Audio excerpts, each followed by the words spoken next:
it's the Master Vegan here, and today we're going to be talking about one of my favorite fruits, the dragon fruit.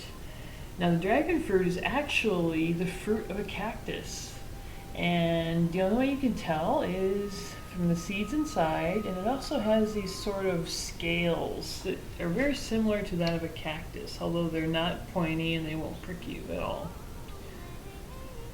So the first thing you're going to do with a dragon fruit is you're going to give it a good wash and rinse. And I've already done this because you never know. It's usually coming from someplace in Asia. You never know what kind of pesticides or herbicides they've sprayed on it or what they've sprayed on it in transit. So I've already washed it to make sure that there's no cross-contamination. And so now we're going to go ahead and cut this up. And the best way to cut a dragon fruit is very, very simple. You're just going to cut off the ends, and you can see the seeds inside there.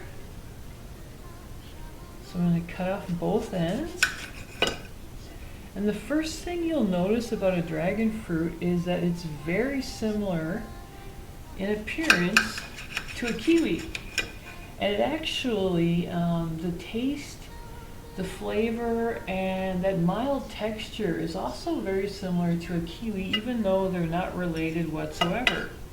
So now that we've cut this in half, it's very easy to just take your thumb and peel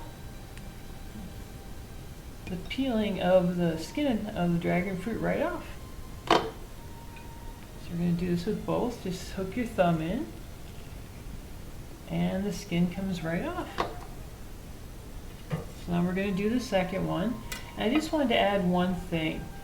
Dragon fruit is one of the only fruits that I've ever come across that you can actually let it get a little bit riper than you normally would with fruit. For some reason, the protective skin, the riper it gets, and I don't mean moldy ripe, I just mean if it looks a little riper than you would normally like fruit, it just means it's going to be sweeter on the inside. So if you can get these on sale because they look a little bit riper than most fruit would, go ahead, grab them, because all that means is that it's going to be sweeter on the inside. See, the fruit on the inside is still perfect, even though this one looks a little bit riper than most people in North America would accept.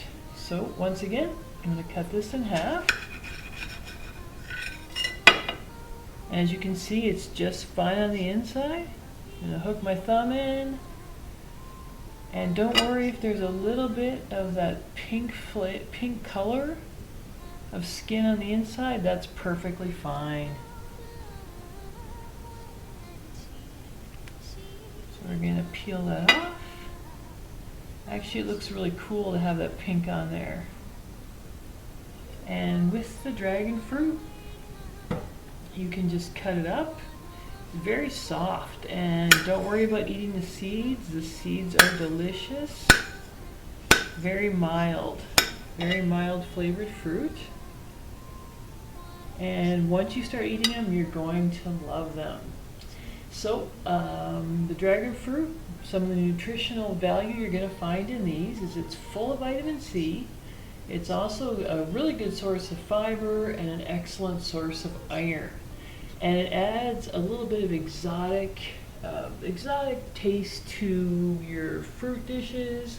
If you want to make a fruit salad, you want to make a smoothie, a fruit plate, people are going to love it because they're not used to it here in North America yet. So, in a nutshell, that's dragon fruit, how to pick it, how to prepare it, and how to go ahead and make it. So this is the Master Vegan. And please visit my website, themastervegan.com, for all sorts of tips and tricks on vegan fruits, dishes, smoothies, you name it. So go ahead and enjoy. I know I will. See you soon.